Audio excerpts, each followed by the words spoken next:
జై సచ్చిదానంద.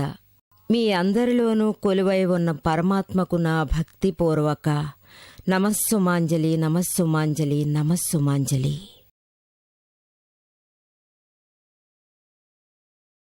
ఈరోజు మనం మరణం గురించిన రహస్యాలు మాట్లాడుకుందాం. చాలాసార్లు ఏం జరుగుతుందంటే, ఏ ఒక మనిషి అయినా మంచం పట్టాడంటే అతని బంధువులందరికీ ఎలాంటి భావం ఉంటుందంటే, చనిపోయేటప్పుడు ఆ చనిపోయే వ్యక్తి మనసు ప్రశాంతంగా ఉండాలి, దేవుడి గురించి మాట్లాడుతూ ఉండొచ్చు, లేదా మరణించే ముందు అతను హై స్టేజ్కి వెళ్తే అక్కడ ఉన్నవాళ్లందరూ ఆయనతో పాటు కూర్చొని రామా రామా అని చెప్తూ ఉండొచ్చు, లేదంటే కృష్ణ కృష్ణ అని చెప్తూ ఉండొచ్చు.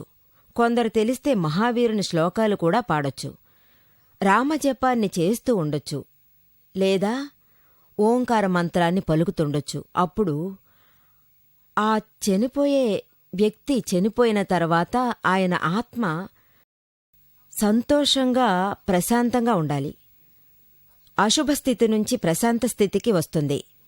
దీనికోసమే ఇవన్నీ చేస్తాం. ఇటువంటి అనుభవం కూడా నాకు కలిగింది. ఎందరో సాధు స్వభావులు కూడా పిలుస్తుంటారు. వాళ్ళ అనుకూలంగా ఉన్నారంటే ఆ సమయంలో అక్కడ ఉంటే అటు ఇటు అంటే 4-5 రోజులు ఉన్నా పర్వాలేదు, కానీ ఈరోజో రేపో చనిపోయే స్థితి ఉంటే మాత్రం ఖచ్చితంగా వస్తారు. ఈ విధంగానే ఒకసారి దాదాజీకి జరిగింది. దాదాజీ అంటే ఆయనకు చాలా ఇష్టం, ఆయన పరమ భక్తుడు. అందువల్ల దాదాజీని వాళ్ళ ఇంటికి తీసుకుని వెళ్లారు. ఆ అమ్మాయి వాళ్ళ నాన్న మరణించే చివరి ఘడియలు వచ్చాయి, ఏవైనా చేయగలరా అని దాదాజీని అడిగింది. దానికి దాదాజీ చివరకు శరణాగతి కలిగించారు.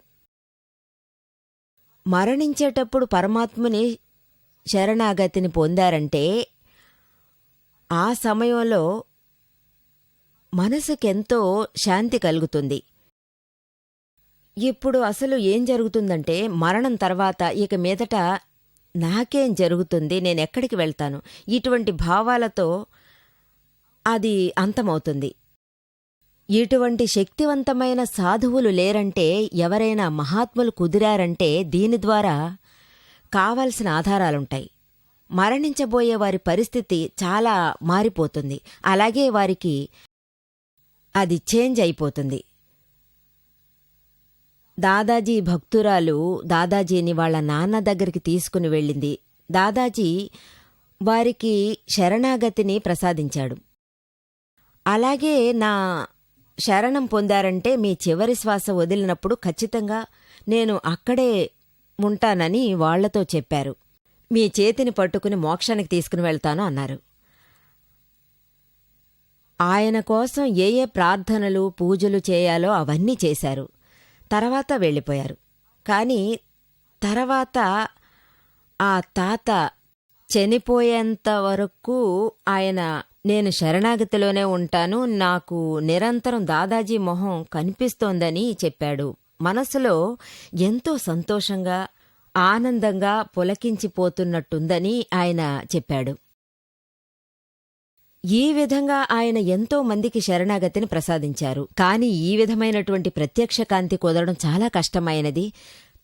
ప్రత్యక్ష జ్ఞాని అనేవారు ఎవరంటే, ఎవరితోనైతే పరమాత్ముడు నిరంతరం ఉంటాడో వారే శరీరం పరమాత్మ రెండింట్లోనూ పరిపూర్ణులుగా ఉంటారు.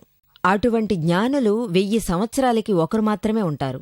అంటే ఆ కాలంలో దాదా భగవాన్ ఉన్నట్టుగా. ఆయన దగ్గర్నుంచే నాకు ఈ జ్ఞానదీక్ష దొరికింది. ఆయనకు జ్ఞానదీక్ష 1958లో దక్కింది, ఆత్మజ్ఞానం. ఆయన నుంచి నాకు ఈ జ్ఞానం 1968లో దక్కింది. 1981లో ఆయన మరణం తర్వాత ఆయన నాకు ప్రసాదించిన జ్ఞానదీక్షను నేనా రోజు నుంచి అందరికీ బోధిస్తున్నాను. ఇందువల్ల మనసులో నాకు ప్రశాంతత, అవసరమైన సంతోషం నాకు దక్కుతున్నాయి. అందువల్ల లౌకికంలో ఉన్నా కూడా అన్ని కష్టాల్లోనూ నాకు ముక్తి లభిస్తోంది. ఒక గొప్ప సంప్రదాయ జైన సాత్వికులు ఒకరుండేవారు. ఆయన దాదాజీ చెంతకొచ్చి జ్ఞానదీక్షను పొంది వెళ్లారు. ఆయన మనసుకు ఎంతో సంతోషం వేసింది. జీవితంలో ఆయనకు సర్వస్వం లభించినట్టు ఆనందించారు. ఆయన తన గురువుతో చెప్పాడు. ఆయన చాలా ఏళ్లుగా మంచం పట్టు ఉన్నారు. మంచం మీద నుంచి లేవలేని స్థితిలో ఉన్నారు. పక్క మీదే అన్నీ జరిగేవి. ఆయనకు తను ఈరోజో లేదా రేపో చనిపోతామనిపించింది. ఇటువంటి ఆత్మజ్ఞానాన్ని నేను పొందాలి, నాకు మంచితనంగా మరణం రావాలి, ఆ విధంగా నాకు మోక్షానికి దారి లభిస్తుంది అనుకొని ఆయన దాదాజీని ఎంతో వేడుకుని మిత్రుడు ఆయన ఇంటికి తీసుకుని వెళ్లారు. సౌరాష్ట్రంలో ఉండేవారు. అక్కడికి వెళ్లి దాదాజీ ఆయనకు జ్ఞానదీక్ష ప్రసాదించారు. ఈయన మంచం మీద ఉండే అన్ని రకాల జ్ఞానబోధను పొందారు. ఎంతో సంతోషించారాయన. ఇది జరిగిన కొన్నాళ్ల తర్వాత ఆయన చనిపోయారు. ఆయన శిష్యులు ఏం చెప్పారంటే, ఆయనకు సమాధి మరణం సులభంగా దక్కింది. ఈ జ్ఞానబోధ తర్వాత ఆయనకు వచ్చిన కష్టాలన్నీ నాకు రాలేదు, నా శరీరానికే వచ్చాయి. నేనొక ఆత్మ అని చెప్తూ ఆయన ఆనందంగా సంతోషంగా గడిపారు. ఆయనకు సమాధి మరణం లభించింది. అప్పుడు అందరూ చాలా సంతోషించారు. ఈ విధంగా ఎవరికైనా జ్ఞానులు దొరికారంటే ఆత్మ ప్రబోధం జరిగినప్పుడు ఎటువంటి కష్టం ఉండదు. వారికి ఎంతో వెలుగున్నట్టుంటుంది, ఆనందం సంతోషం కలుగుతుంది. ఈ శరీరం విడిగా ఉండే అనుభవం మనకు తెలియడం మొదలవుతుంది.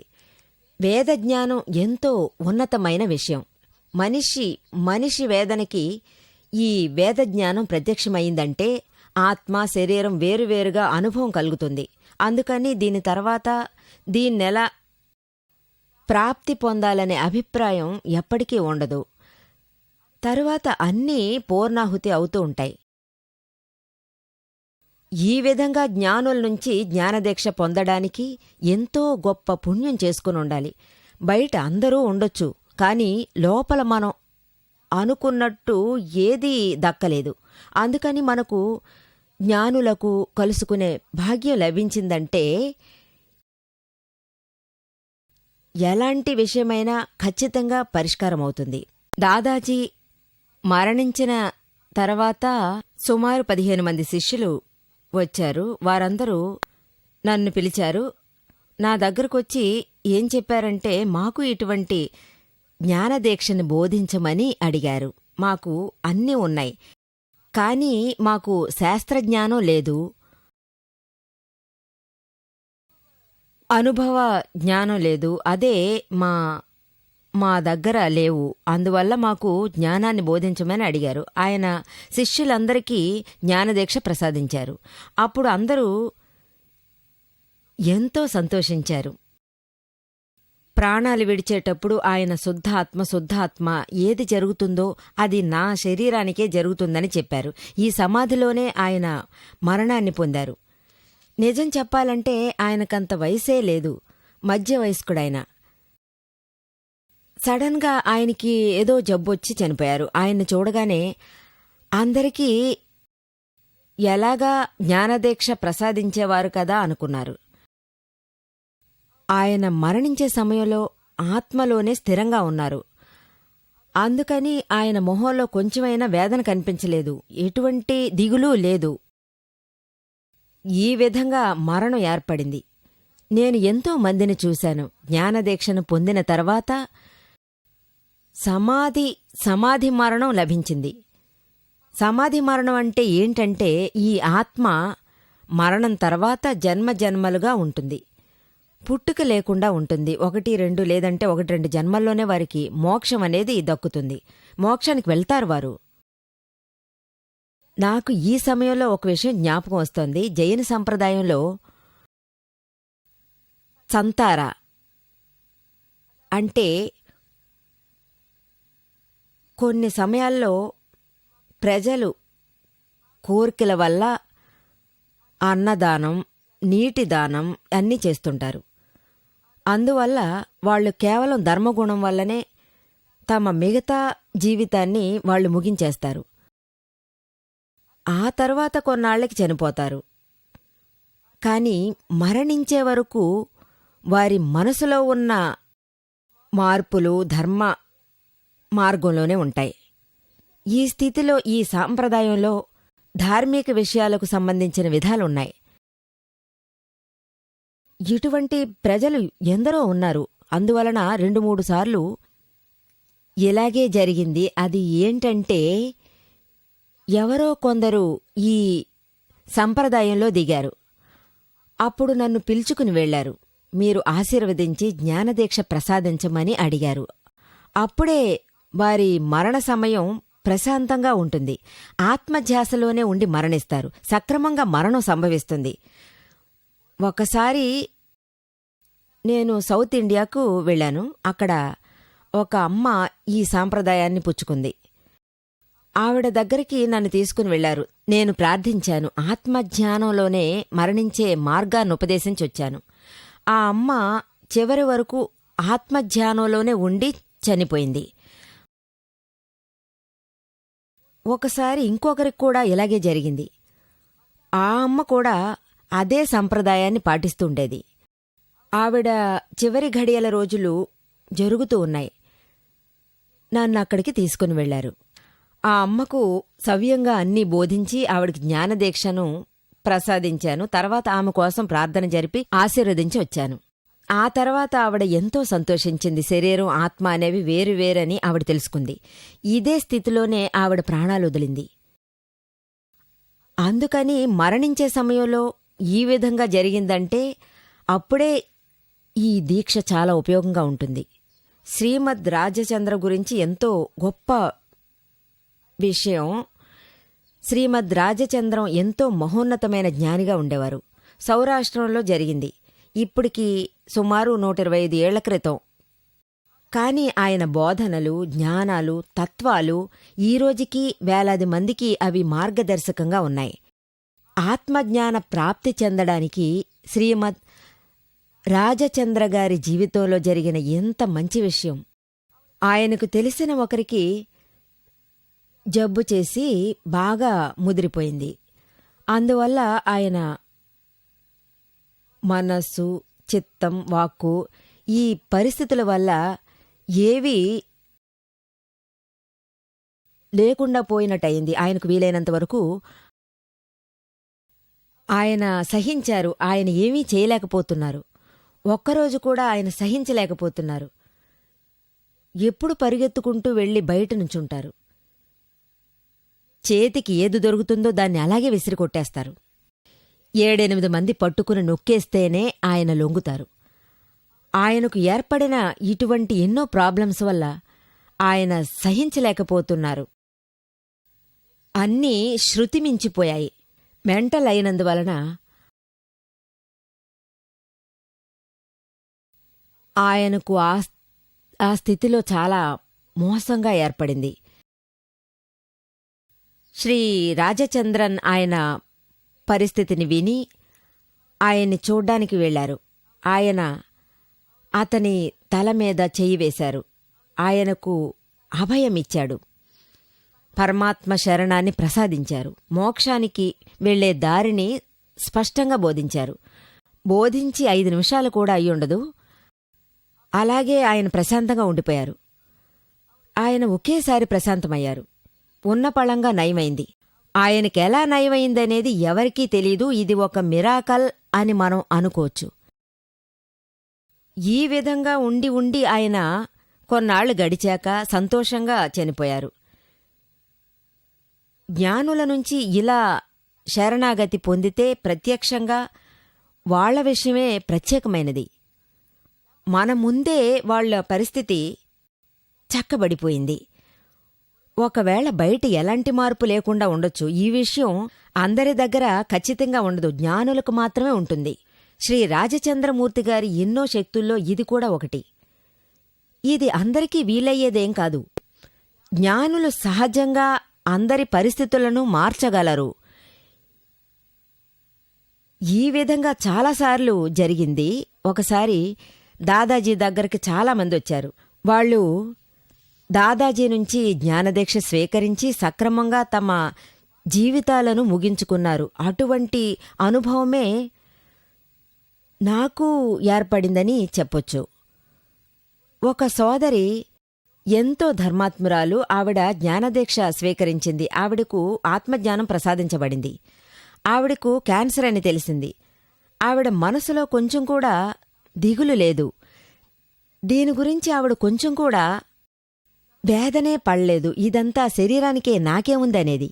చివరికి ఏమైందంటే చనిపోయే టైం వచ్చినప్పుడు ఆవిడ వేదన చాలా ఎక్కువైపోయింది. కానీ ఈ పరిస్థితుల్లోనే ఆవిడ భర్త, కూతురు నా దగ్గరికి వచ్చి పిలిచారు. నేనక్కడికి వెళ్ళాను. ఆవిడ చివరి ఘట్టం దగ్గర పడింది. కొద్దిసేపటికి అదుదలని చెప్పొచ్చు. నేను ఆవిడ కోసం ప్రార్థన చేశాను. ఆవిడ తల మీద చెయ్యి పెట్టి వీధి చెప్పాను. తర్వాత ఆవిడ చాలా సంతోషంగా కనపడింది. తర్వాత ఆవిడేం చెప్పిందంటే, ఇక్కడ జరుగుతున్నదంతా శరీరానికే, కానీ నాకు కాదు, నాకు కలిగే బాధంతా నా దేహానికే అంది. చాలా సంతోషంగా కనిపించింది. ఆవిడ తన ప్రతి ఒక్క అంగంలో స్పర్శ కోల్పోతూ వచ్చింది.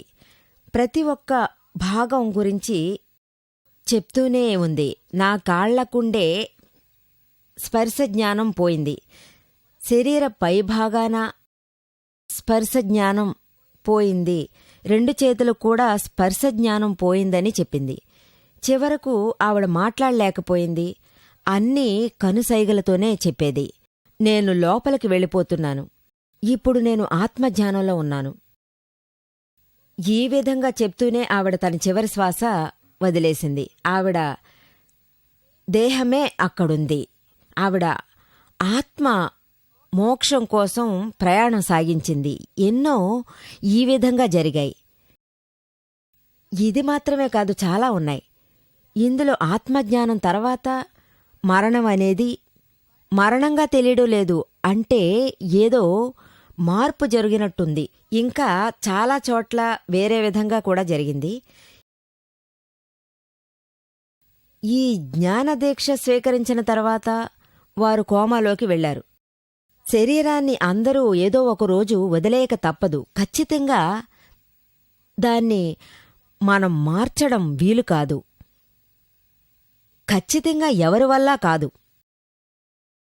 ఒక అమ్మ, కాశీ అని పేరు, ఆవిడ నన్ను కలుసుకోవాలని వచ్చేది. ఆవిడ మొదట్నుంచి 12 సంవత్సరాలు దాదాజీ సత్సంగానికి వస్తూ ఉండేది. ఆవిడ సత్సంగాన్ని ఒక్కరోజు కూడా మిస్ చేయలేదు. దాదాజీ ఫంక్షన్ ఎక్కడ జరిగినా ఆ ముసలితనంలో కూడా ఆవిడ వచ్చేది. ఆవిడ వయస్సు 65 పైనే ఉంటుంది. అయినా వయసు తక్కువగా ఉన్నట్టు ఆవిడ కనిపిస్తుండేది. ఇంకా ఇంకా చెప్పాలంటే దాదాజీ చనిపోయిన తర్వాత ఆవిడ చాలా బాధపడింది. అయ్యో, నన్ను వదిలేసి వెళ్లారే అని. మీరు నన్ను వదిలేసి వెళ్లారు, ఇంక నేనెందుకు ఉండాలి ఇక్కడ అని ఏడ్చింది. నన్ను కూడా తీసుకుని వెళ్ళండని చాలా బాధపడింది. ఆవిడ్ని తలుచుకుని సత్సంగానికి వచ్చిన వారందరూ ఓదార్పు చెప్పారు, అనునయించారు. కాని కొన్నాళ్ల తర్వాత ఆవిడకొక పెద్ద జబ్బు వచ్చింది. అంటే ఆవిడ కిడ్నీ ఫెయిల్యూర్ అయ్యింది. కొద్దిగా ఆవిడ కోమాలోకి వెళ్ళింది. ఆవిడ మాత్రమే జ్ఞానదీక్ష స్వీకరించారు. ఆవిడ ఇంట్లో ఉన్న కొడుకులు, కూతుళ్ళు, కోడళ్ళు ఎవ్వరూ జ్ఞానదీక్ష స్వీకరించలేదు. అందువల్ల వాళ్ళందరికీ దీక్ష గురించి ఏమీ తెలీదు. వాళ్ళమ్మ మంచం పట్టగానే అందరూ ఆవిడ్ని హాస్పిటల్కి తీసుకుని వెళ్లారు. ఆవిడ్ని అంబులెన్స్లో తీసుకెళ్లారు. అప్పుడు ఆ అమ్మ పిల్లలతో చెప్పింది, పిల్లలు, ఈ శరీరానికి ఏం జరగాలనుందో అది జరిగి తీరుతుంది. నన్ను ఎందుకు హాస్పిటల్కి తీసుకెళ్తున్నారు? మీరు హాస్పిటల్కి తీసుకెళ్లినందువల్ల ఏమీ కాదు. నేను ఎక్కువ రోజులు బతకను. నేను సక్రమంగా ఇంట్లోనే ఉంటానంది. అప్పుడే కొడుకులు, కోడళ్ళు ఏవైనా సరే మీరు హాస్పిటల్కి వెళ్ళక తప్పదు అన్నారు. వాళ్లల్లో ఒక కోడలు మాత్రం ఏమందంటే, ఆవిడ మనసులో ఉన్నది అలాగే చెప్పేసింది. మీరెందుకత్తయ్యా ఇలా మాట్లాడుతున్నారు? మేం మిమ్మల్ని ఇలాగే ఇంట్లో ఉంచుకుంటే మీకేదైనా జరిగిందంటే ఈ లోకం మమ్మల్ని దూషించకుండా ఉంటుందా? ఏం కొడుకులు, ఏం కోడళ్ళు అని అందరూ మమ్మల్ని తప్పుగా మాట్లాడతారు కదా. ఆవిడ్ని చావనివ్వలేదు, హాస్పిటల్కి తీసుకుపోలేదు. ఆవిడ్ని హాస్పిటల్కి తీసుకుని వెళ్ళుంటే బ్రతికుండేది.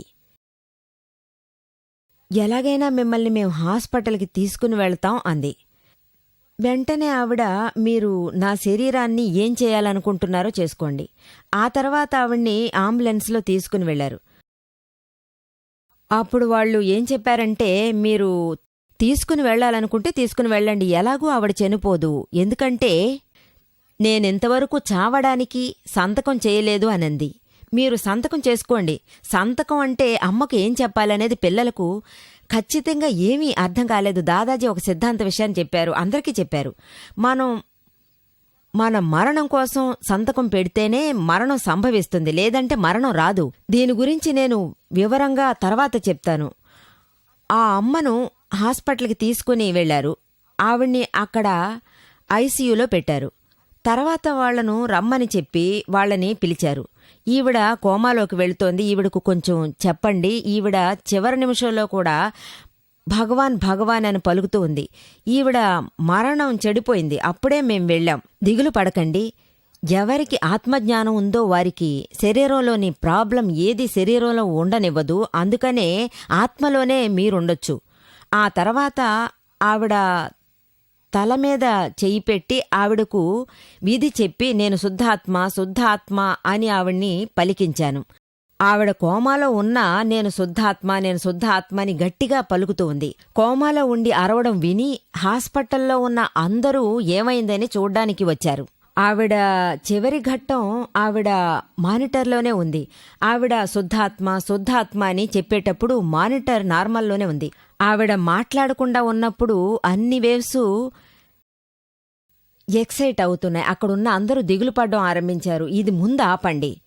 తర్వాత ఆవిడ అటువైపు ఎవరికీ తెలియకుండా నేను బయటికి వెళ్లమని చెప్పాను. ఆవిడ కూతురితో నేను శుద్ధాత్మ అని తన పక్కనే కూర్చుని చెప్పమని చెప్పాను. ఆవిడ కోమాలో ఉండి కళ్ళు మూసుకుని పడుకుని ఉన్న నిర్మ నన్ను వదిలి వెళ్ళిందని ఆవిడికి బాగా తెలిసింది. వెంటనే ఆవిడ కళ్ళు తెరిచి చూసి జై సచ్చిదానంద అని చెప్పింది. నాకు నిజంగా ఎంతో ఆశ్చర్యం వేసింది. ఎలా ఈవిడ సడన్గా ఇలా అరవసాగిందని నాకు అనిపించింది. చాలా గట్టిగా చెప్పింది. గొంతు బయటికి వినిపించలేదు. అయినా శరీరం నుంచే దాన్ని వెక్కి వెక్కి చెప్పలేకపోతోంది, నా శుద్ధాత్మ నా శుద్ధాత్మ అని. అలాగే ఆవిడ చెప్తూ చెప్తూ ఆమె అంతిమ శ్వాస ఆగిపోయింది. కోమాలో ఉన్నా కూడా ఆ విధంగా జరగొచ్చు. ఎందుకంటే ఆత్మకు శరీరానికి ఎటువంటి సంబంధం లేదని చెప్పొచ్చు. ఒకవేళ మీరు ఆత్మలోనే ఉన్నారంటే మీరు మరణించేటప్పుడు ఆత్మలోనే ఉంటారు. ఆత్మలోనే ఈ శరీరాన్ని వదిలి అది అంతరిక్షంలో కలుస్తుంది. జై సచ్చిదానంద.